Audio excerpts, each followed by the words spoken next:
quando Jesus pergunta: "E vós, quem dizeis que eu sou?", quando nós somos chamados a responder esta pergunta: quem é Jesus para mim?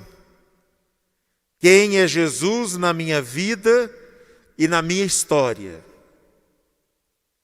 É uma pergunta muito profunda e necessária.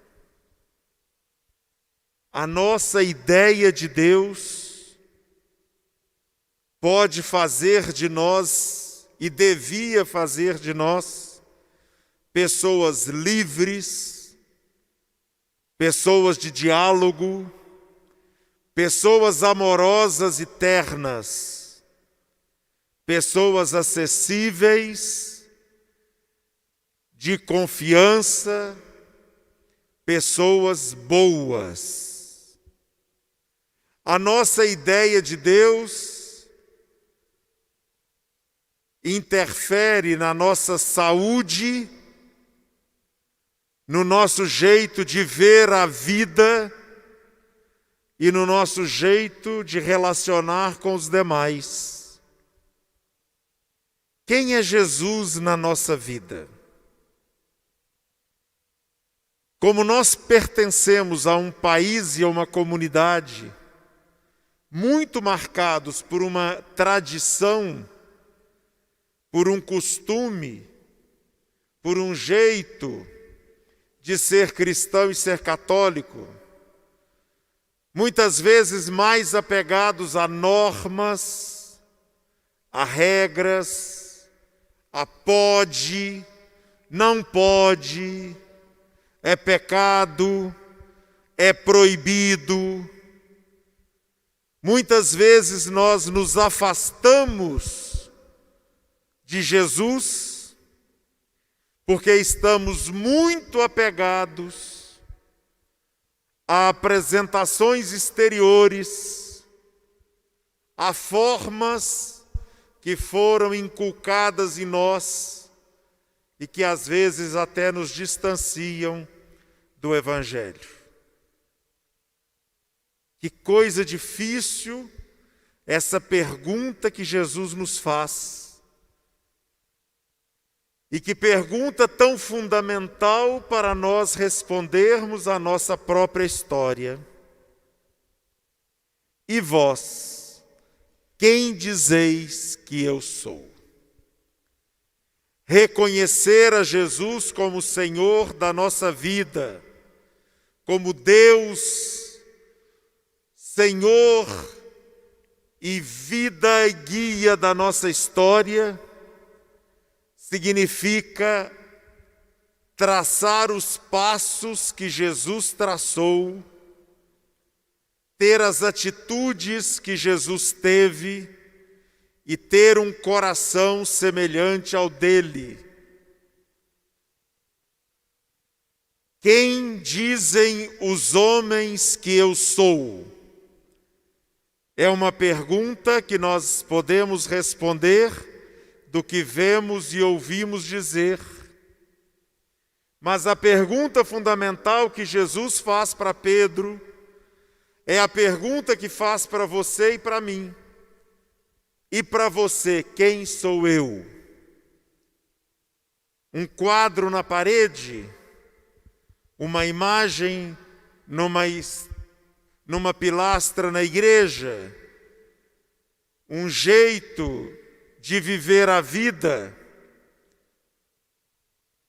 O Senhor da minha história? Um carrasco de olho em mim o tempo inteiro? O amor da minha vida? O Senhor da minha história? A ternura para tratar com as outras pessoas? O jeito caridoso e misericordioso de me aproximar dos demais? Quem é Jesus para mim? Como é que eu experimento a Jesus? Neste dia em que nós celebramos Pedro e Paulo, nós os chamamos as colunas da igreja. Paulo e Pedro, de jeito, humanamente falando, muito diferente um do outro, de uma missão também muito diferente, mas com a mesma unidade do coração e o olhar voltado determinantemente para o seguimento de Jesus, e por isso a Ele consagrados, por isso a Ele entregues na totalidade de suas vidas.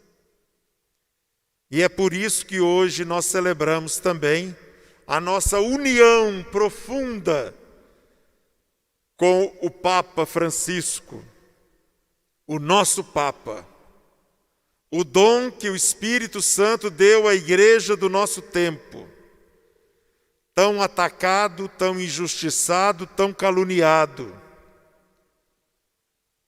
o nosso amado Papa Francisco.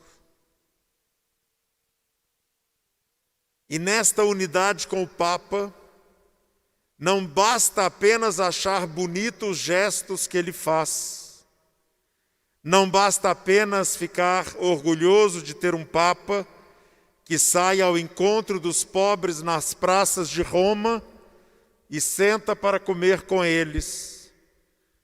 Não basta apenas achar interessante e bonito como o Papa acolhe as crianças e lava os pés de um doente, de um paralítico, de uma pessoa de outra nacionalidade, que vai aos lugares onde mais sofrem aqueles que estão chegando como migrantes de outras terras para a Europa, e tantos que têm morrido naqueles mares na tentativa de deixar uma terra sem trabalho, sem comida, para chegar à nova terra.